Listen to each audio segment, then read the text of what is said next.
Hello, YouTube. Sir Dragon X here. Have you ever wondered about opening up a bank account in Mexico? Well, we're going to cover that in the video coming up next.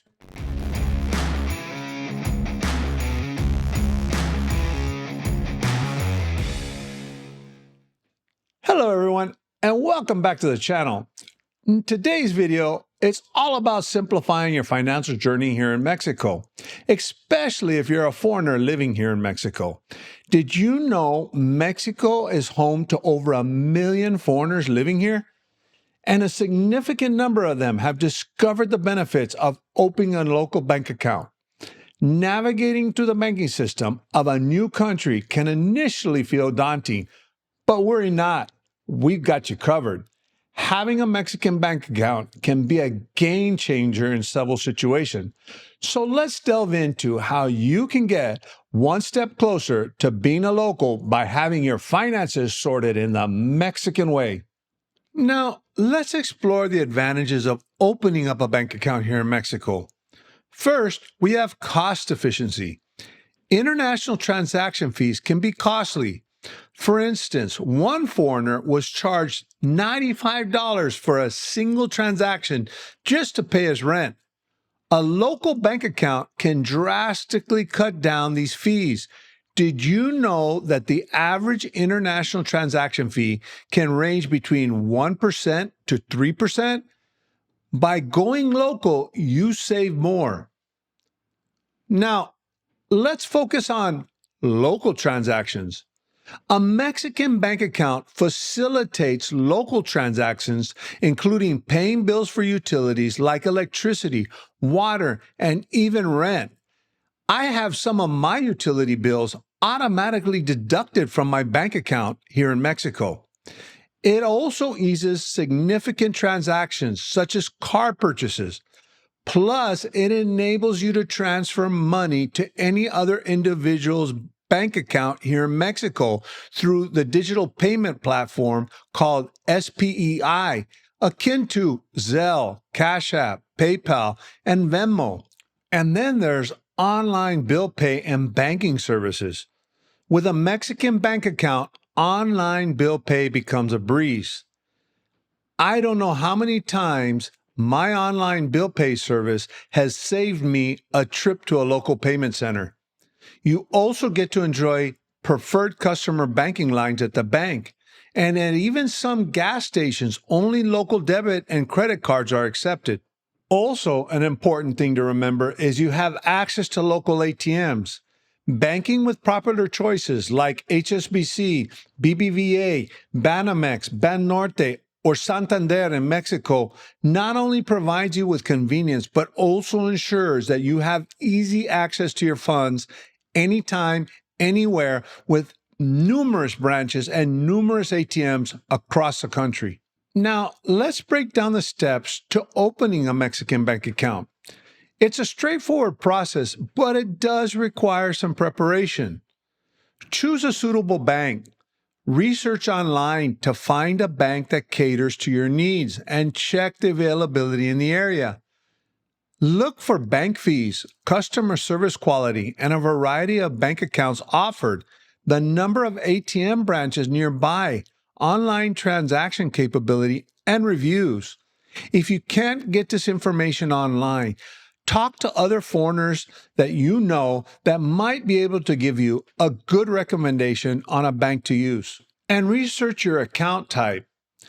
Check the minimum balance requirements, interest rates, and other benefits. Some accounts require you to keep a minimum balance of 4,000 pesos to avoid monthly fees. And if you don't keep a minimum balance, what are those fees? Now it's time to gather all the required documents. Different banks have different requirements, but these are pretty much the basic requirements. It's crucial to have all these necessary documents, such as a valid passport, proof of residency, which is your residency card, proof of address, and a quick note on the proof of address. The proof of address needs to be an original utility bill, such as your electric bill or water bill. Most banks don't require that it be in your name, but they do require an original bill. Also, some banks require a printed copy of your CORP, and I have done a separate video on how to print your CORP, and I will leave a link in the video description below. Some banks are now requiring an RFC, which is a Mexican tax ID number, due to changes in the Mexican tax code. It's advisable that you obtain an RFC even if the bank doesn't require it at the moment.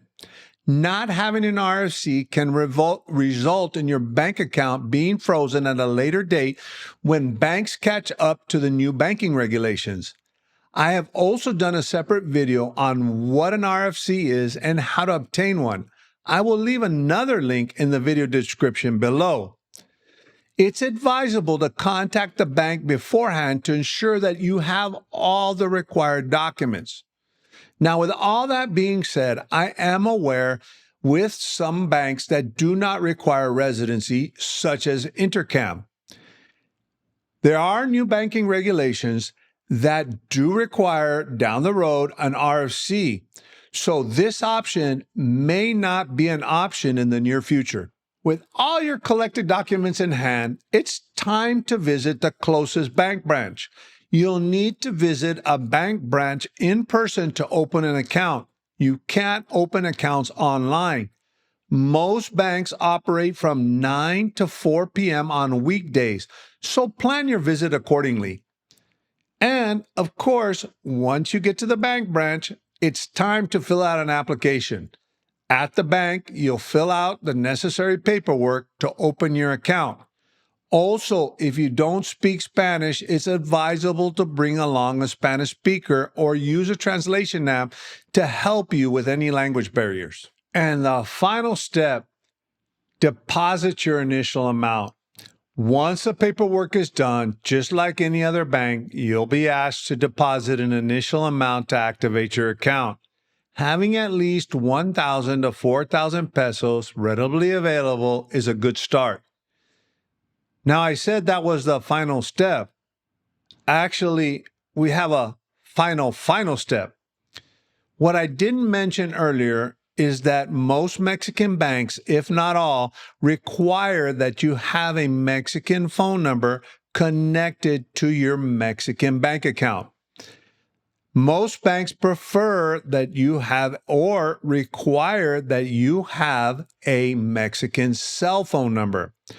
The reason for this is that most business and transactions are done through their mobile banking app. They usually use the mobile banking app to send text alerts, or they also use it as a way of getting a token to log into your online banking.